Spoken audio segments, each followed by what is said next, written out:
Hello guys, welcome to my vlog again. I'm back. Dito kami ngayon sa PD Road. Papunta kami sa Nyogan at saka sa mangunguha kami ng palawan kung tawagin sa amin, root crops 'yun. Eh 'di ba may kamote, mayroon tayong tinatawag na kamuting kahoy.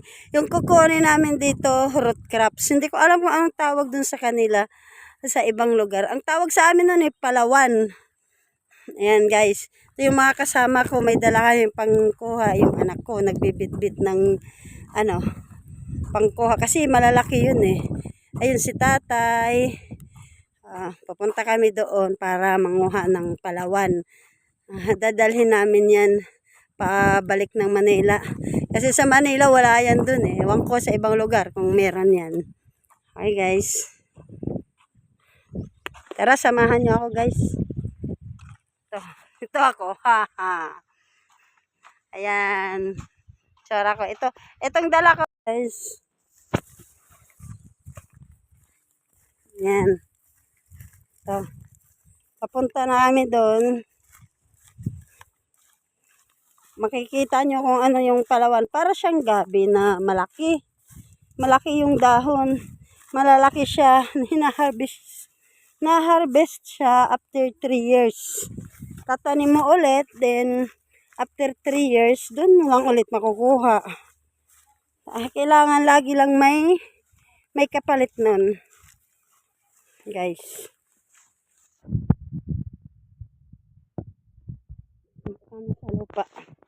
Sa lupa namin.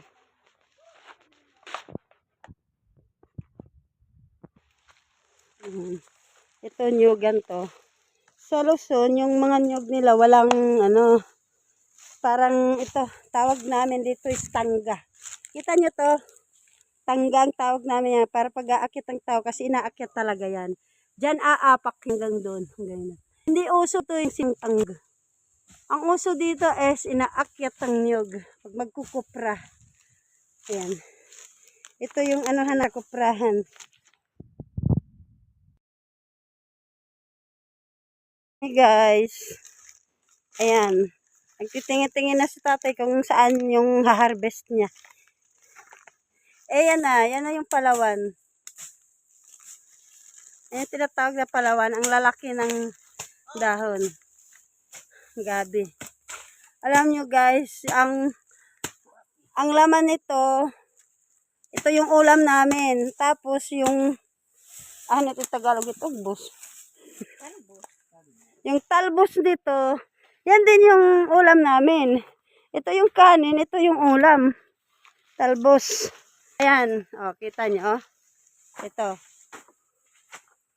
Ayan. Ito, may talbos dito. Ginagawa to, ginugulay namin to. Tikling ito, kunin mo to. Ito pa. Malaki na yan eh. Ayun. Ayun, tikling, ayun sa baba. Ayan yung talbos nito. Ayan, gugulayin din namin yan. Malaki na to eh. Ayan. Hindi? Nabog na. Isang araw, yung niloto namin yung pista, yung fiesta, ito yun.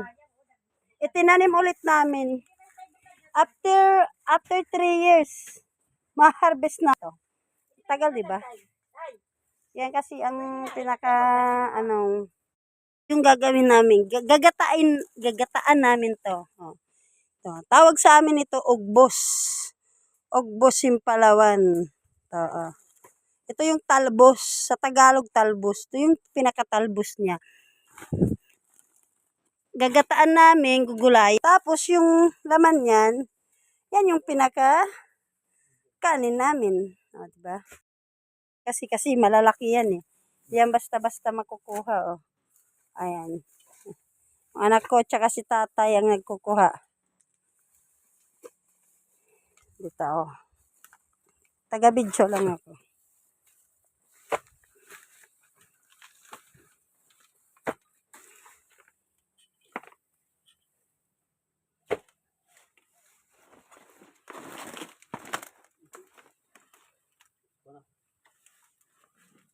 Yung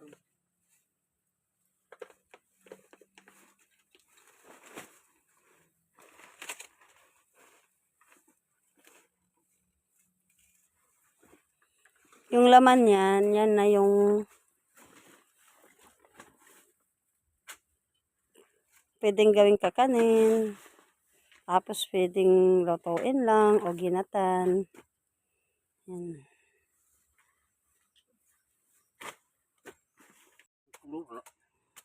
Siya, tatay. Pag color, ganyan. Wow. Iya da o pag ko ana o. Ang daraw. Bulig o, pag sugara o. Yun na. Diyan mo.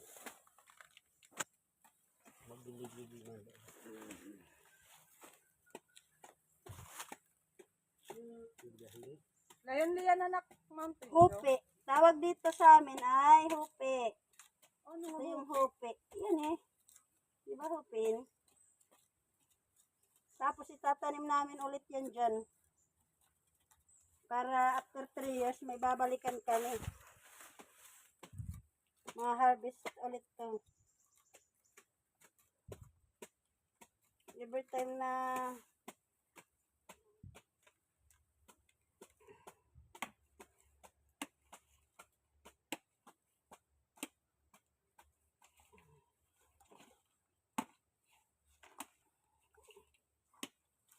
Tara, halipot mo. ikaw na lang tatitpan nga to. Aray.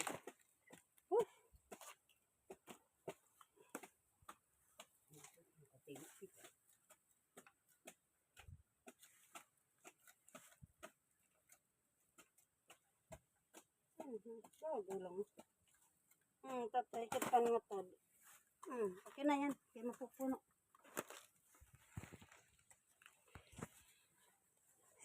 Yan guys. Guys. Yan na yung palawan.